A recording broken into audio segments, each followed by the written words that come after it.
Hello friends, welcome to the SP Sharma classes. देखो भाई बच्चों, यहाँ पर मैं आपके साथ डिस्कस करने जा रहा हूँ कुछ डाउट्स वगैरह जो वैकेंसी नोटिस है उससे रिलेटेड। जो भी डी ट्रिपल एस बी ने 14 अक्टूबर 2022 को एक वैकेंसी नोटिस एडवर्टाइजमेंट जारी किया है।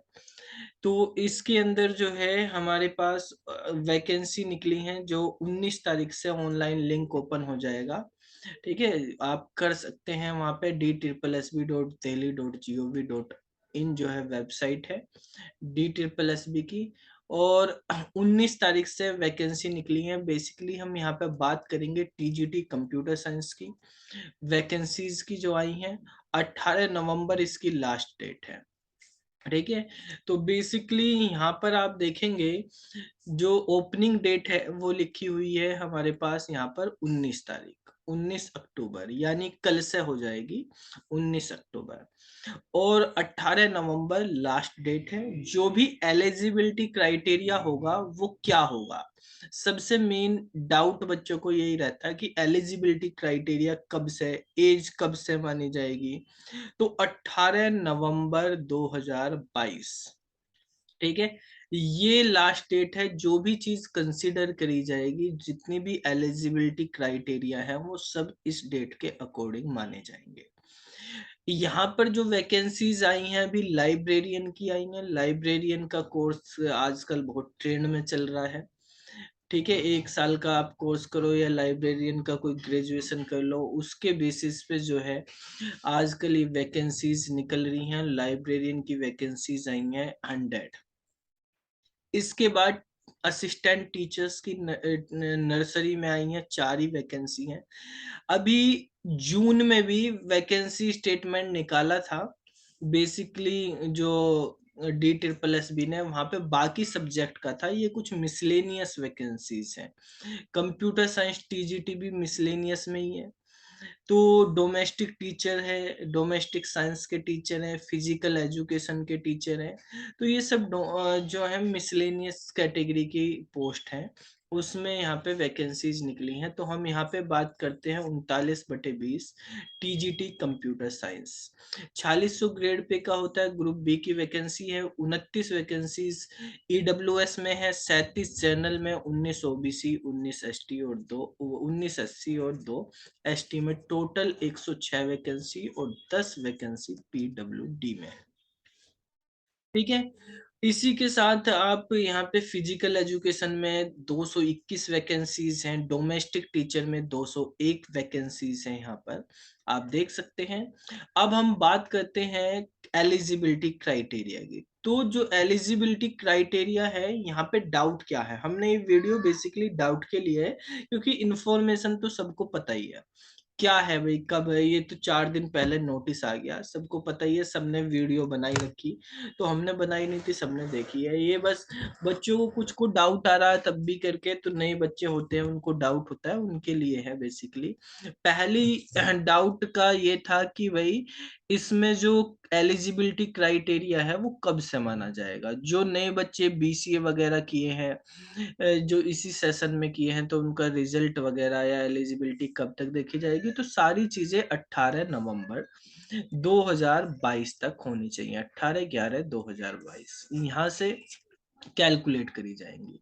ठीक है, जो एजुकेशनल क्वालिफिकेशन है उसके लिए बैचलर डिग्री जो होगी उसमें कंप्यूटर साइंस होना मैंडेटरी है। आप ऐसा नहीं कि आपने मास्टर में कंप्यूटर से कर रखी मास्टर, लेकिन बैचलर कंप्यूटर से नहीं है, तो नहीं एलिजिबल हो आप।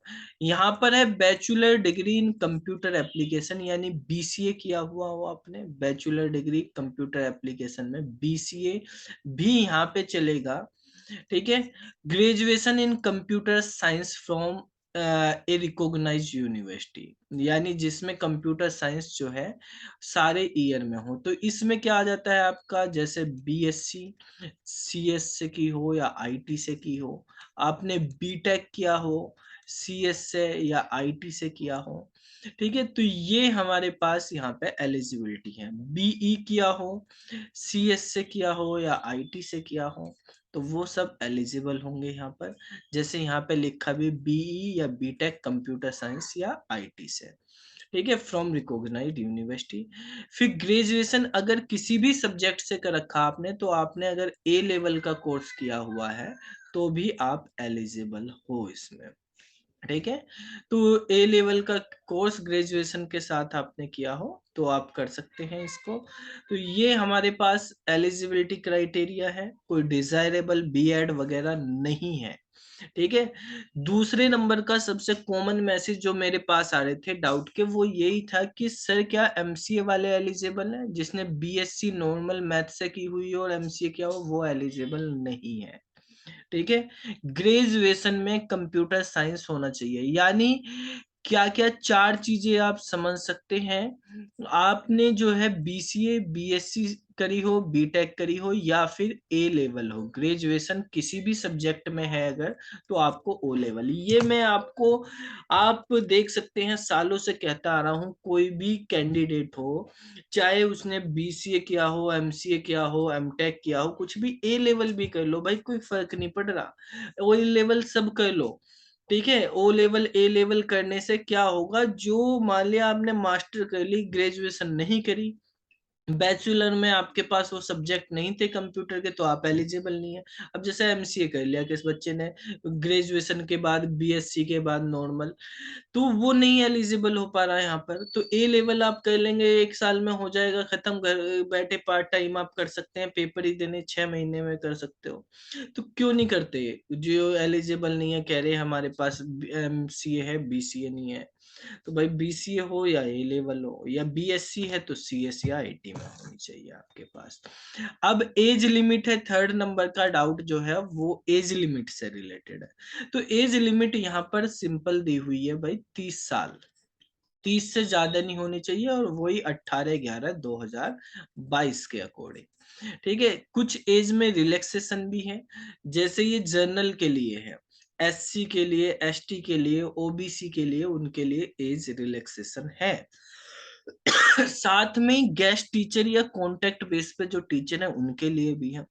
यहाँ पे लिखा हुआ है relaxation in upper age as a one time measure up to the actual time spent in the contractual employ of the same department, यानी मैक्सिमम 5 साल की आपको मिल जाएगी जो रिलैक्सेशन, अगर आपने कम से कम 120 दिन जो है as a guest teacher work किया हुआ है, तो आपको वहां पर 5 साल की रिलैक्सेशन, यानी 35 साल हो जाएगी आपकी एज। अगर जनरल के हैं, अगर ओबीसी के तो 38 हो जाएगी, अगर एससी एसटी में आ रही तो 40 हो जाएगी उसी के अकॉर्डिंग। पैरा नंबर 7 आप अगर देखेंगे यहाँ पे एज से रिलेटेड है, ये तो अप्लाई करने के लिए, अप्लाई किस तरीके से करना है उसमें कोई वो नहीं, मेनली हम यहाँ पे बात करते हैं कि किस तरह से यहाँ पर एज का क्राइटेरिया है। पैरा नंबर 7 पे अगर आप आएंगे, ठीक है, रिजर्वेशन बेनिफिट जो है वो आपके ओबीसी दिल्ली वाला होना चाहिए, नॉन क्रीमी लेयर वाला। Outside candidate will be treated, जो ओबीसी के दिल्ली से बाहर वाले वो जनरल ही ट्रीट किए जाएंगे, ठीक है। OBC outside candidate will be treated as unreserve candidate, यानी यूआर कैटेगरी में जाएंगे। केवल ओबीसी दिल्ली के होने चाहिए, उसकी क्रीमी लेयर का जो है 8/9/1993 के अकॉर्डिंग है, उससे पहले का होना चाहिए, तभी वो ट्रीट किया जाएगा, ठीक है।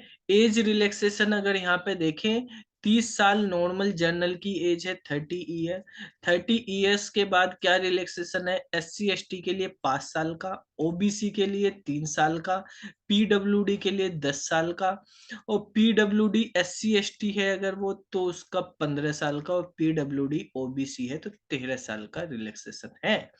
साथ ही कैटेगरी दी हुई है कि डिपार्टमेंटल कैंडिडेट है, यानी रेगुलर गवर्नमेंट सर्वेंट है, with at least 3 year continuous service, अगर वो गवर्नमेंट सर्वेंट है 3 साल से लगातार।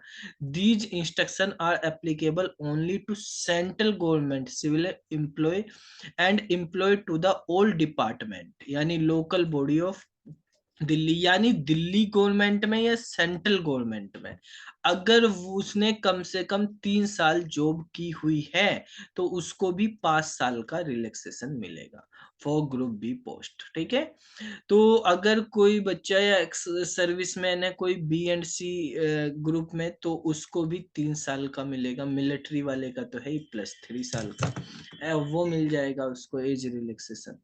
ठीक है, तो बेसिकली यहाँ पर अगर कोई भी कैंडिडेट कहीं पे दूसरी जगह जॉब करता है, जैसे केवीएस में जॉब करता है और केवीएस से उसको आना DSSB में, तो अगर वहां पे 3 साल हो गए तो उसको 5 साल का एज रिलैक्सेशन मिल जाएगा। ठीक है, कोई एनवीएस में जॉब करता है तो एनवीएस से आना है DSSB का, 5 साल का एज रिलैक्सेशन मिल जाएगा। ठीक है, पेपर ये जो एज रिलैक्सेशन के क्राइटेरिया हैं टीजीटी पीजीटी दोनों के लिए सेम ही होते हैं दिल्ली के अंदर।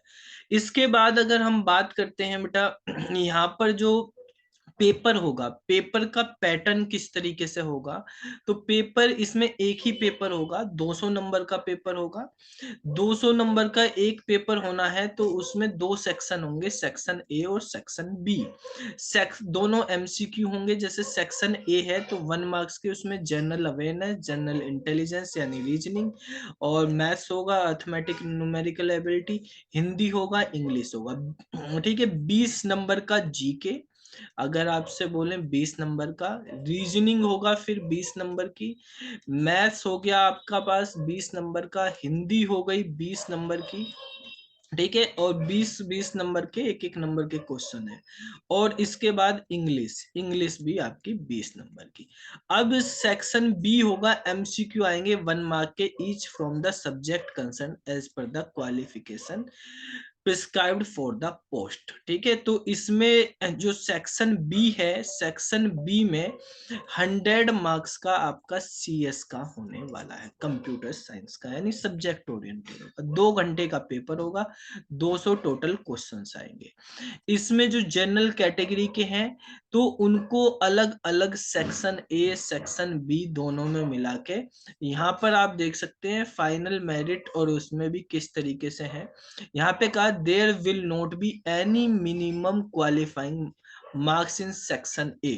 ठीक है, देखो यहाँ पे लिखा for applicant of all post code the mandatory minimum qualifying marks in tier 1 examination will be applicable only in RO section B.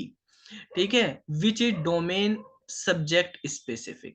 पहले क्या होता था, जनरल में भी आपको मिनिमम मार्क्स लेके आने होते थे और अपने सब्जेक्ट में भी, दोनों पार्ट ए पार्ट बी में दोनों में जो है अलग अलग पास होना जरूरी था। लेकिन अब इन्होंने कहा कि जो सेक्शन ए है उसमें चाहे आपके कितने भी मार्क्स हो उससे कोई मतलब नहीं है।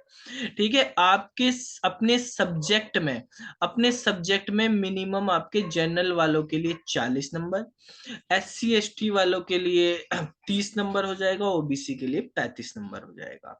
उतने मिनिमम सब्जेक्ट में हो, चाहे आपके जर्नल वाले उसमें कितने भी नंबर हो, चाहे 0 हो, उससे कोई मतलब नहीं। आपके 100 नंबर, 100 में से 100 सेक्शन बी में आ गए, पहले में 0 हो गए तो आप पास हो 100 पे।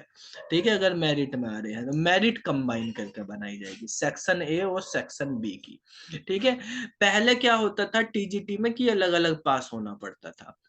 ठीक है, पीजीटी में पहले से ही ये है कि आपको अपने सेक्शन के अकॉर्डिंग ही कंबाइन पास होना होता है, लेकिन यहाँ पर अपने सेक्शन में आपको बी में पास होना जरूरी, ए में नहीं है। 0.25 की नेगेटिव मार्किंग होगी रॉन्ग क्वेश्चंस के लिए। ठीक है, और यहाँ पर जो है मिनिमम क्वालिफाइंग मार्क्स जो है वो किस तरीके से हैं, जैसे मैंने अभी आपको बताया है कि मिनिमम क्वालिफाइंग मार्क्स जो है जनरल और ईडब्ल्यूएस के लिए 40 है, 40%, ओबीसी दिल्ली वालों के लिए 35 है, SC ST वालों के लिए 30 है, सर्विसमैन वालों के लिए भी 30 ही हो जाएंगे। ठीक है, तो इस तरीके से यहाँ पर पैटर्न होगा एग्जाम का। तो क्या क्या चेंजेस हुए हैं पेपर में वो मैंने आपको बता दिए हैं कि उसके अकॉर्डिंग आप तैयारी करो। मतलब क्या है, पूरा सब्जेक्ट जिसका सब्जेक्ट है वो पास मेरिट में। ठीक है, पहले ये होता था भाई, पिछली बार भी ये हुआ यार, मेरे सब्जेक्ट में 80 नंबर आ गए, उसमें 39 रह गए, फेल हो गया, ऐसा अब नहीं होगा। ठीक है, तो अब क्या होगा, अब हमारे पास कंडीशन ये होगी, आप सब्जेक्ट में 80 नंबर ला रहे हो, उसमें चाहे आप 30 ही नंबर लाए, आपके 110 पे मेरिट में आपका नंबर आएगा। ठीक है, तो आप मेरिट से बाहर नहीं जाएंगे। तो ये हमारे पास जो है इस एग्जाम से रिलेटेड इंफॉर्मेशन थी। आपको कुछ और डाउट हो तो आप जो है कमेंट करके पूछ सकते हैं। फिर मिलते हैं अगली वीडियो में, तब तक के लिए बाय।